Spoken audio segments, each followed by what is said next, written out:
I had always prided myself on being independent. My name is Claire Reynolds, and for the last 15 years, I'd built a solid life as a high school counselor in a quiet Connecticut town. My days were predictable, filled with student meetings, parent calls, paperwork, and the occasional pep rally. I wasn't someone who took many risks, especially after my divorce 3 years ago.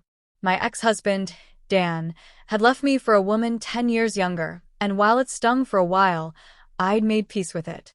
I had my job, my cozy house, and my golden retriever named Max. That was enough. At least I thought it was. It was late November, when everything changed. Our school had hosted a weekend retreat for staff to focus on mental wellness and connection. We stayed in a rustic lodge in the Berkshires, surrounded by thick pine trees and early snow. It was the kind of place that made you forget your phone existed. I signed up mostly because our principal encouraged it, and she had a persuasive charm I couldn't resist. Plus, after the chaos of the semester, I figured a weekend of yoga, workshops, and fresh air wouldn't hurt. That's where I met Jason Miller. He wasn't a teacher or counselor. He was one of the physical wellness coaches brought in to help lead stretching and posture workshops. Mid-30s, athletic build, kind brown eyes, and the kind of voice that made people stop talking to listen, calm, patient, and warm. He didn't wear flashy gym clothes, just a simple black long-sleeve shirt and sweatpants that somehow made him look more grounded than the rest of us. He introduced himself modestly and stayed in the background most of the first day, only stepping forward when it was time to lead a session. I ended up paired with him during a posture alignment workshop. We sat across from each other on mats while he demonstrated how to release tension from the neck and shoulders. His touch was gentle, instructive, never lingering, but there was something about it that made my breath catch more than once. When he placed his hands at the base of my neck to demonstrate proper alignment, a quiet pulse started beneath my skin, one I hadn't felt in a long time. "You carry a lot of stress here," he said softly. I nodded, unsure what to say. Later that night, after dinner and some group reflections, I found myself sitting alone in the lounge with a cup of herbal tea and a book I wasn't really reading. Jason walked in, nodded hello, and sat nearby. We made small talk at first, where we were from, what we did, how the retreat had gone so far. He was charming without trying to be. His laugh was easy, and he asked questions that made me feel seen rather than studied. At some point, our conversation shifted to stress and pain management, and I mentioned the knots that always seemed to live in my shoulders no matter what I did. He smiled gently. "I can help with that," he said. "If you're comfortable, I can show you some techniques." It sounded innocent enough, and I trusted him. Maybe it was foolish. Maybe it was loneliness. But I nodded. We moved to one of the small conference rooms that had been converted into a quiet meditation space. Dim lighting. A floor of plush mats and cushions. No cameras. No clocks. Just the two of us and a silence that felt safe, not ominous. I sat cross-legged while he knelt behind me. "Tell me if anything feels uncomfortable," he said. The first few minutes were exactly as I expected.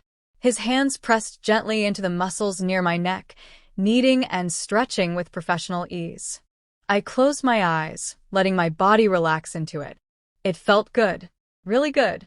I didn't realize how much tension I'd been holding until it started to melt away. Then his hands moved lower. Not dramatically. Not suddenly. Just a slow drift from my shoulders to my upper back, working his thumbs into the tight bands near my spine. I didn't speak. Neither did he. But the shift was unmistakable. I should have stopped it. Maybe I should have laughed it off and stood up. But I didn't.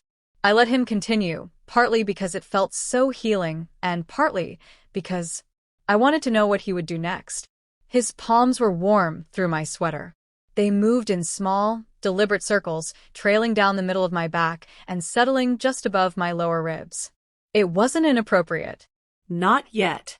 But it wasn't clinical anymore, either. My breathing deepened without meaning to.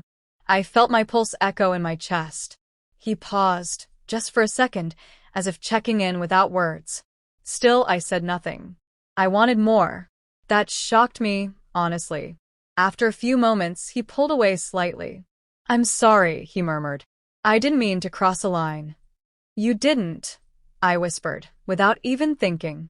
Our eyes met briefly in the reflection of a nearby window.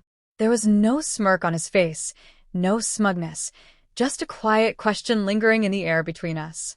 For the first time in years, I felt wanted.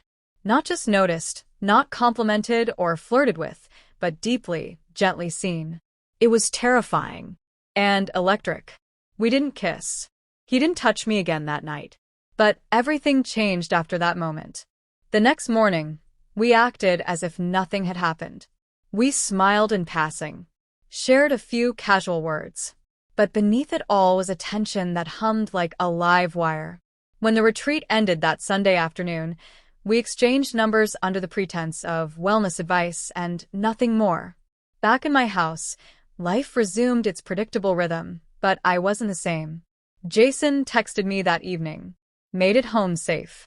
Hope your shoulders are less angry. I smiled at my phone like a teenager. We began talking regularly, first about posture, sleep routines, and stress relief, but it quickly shifted to more personal things. I learned he'd been through a breakup 6 months prior. That he'd once wanted to open his own wellness studio but got stuck managing someone else's dream. That he had a rescue dog named Scout who chewed through 3 couches. I told him about my failed marriage, my quiet evenings, and how I sometimes felt like life had already decided everything for me. He listened. That was the most surprising part. He listened without rushing to fix me. 2 weeks later, we met for coffee. Then dinner. Then another evening at my place under the pretense of helping me with some stretches to improve my posture at work. He brought his mat. I brewed peppermint tea. We started in the living room, laughing over the tightness in my hamstrings and how inflexible I'd become. Then, as the evening wore on, we ended up sitting on the carpet, facing each other again, just like we had at the retreat. He reached for my shoulders gently. No words, just his hands finding the familiar places that needed relief. The sensation flooded back instantly. Trust. Heat. Anticipation. This time, I didn't wait for him to move lower. I reached behind, placed my hand on his wrist, and guided it down slightly. He looked at me, checking again for permission. I nodded. Everything that happened after that was slow, careful, and deeply mutual. There was no rush, no pressure. Just the steady unfolding of something that had been waiting beneath the surface. He never asked for more than I was ready to give. And maybe that's why I gave him more than I thought I ever would. That night, we lay on the floor for hours, talking in whispers, curled up beneath a blanket while Max snored nearby. He told me I was beautiful in a way that felt real, not rehearsed. I told him I was scared of what this might mean. He said he was too, but maybe that was okay.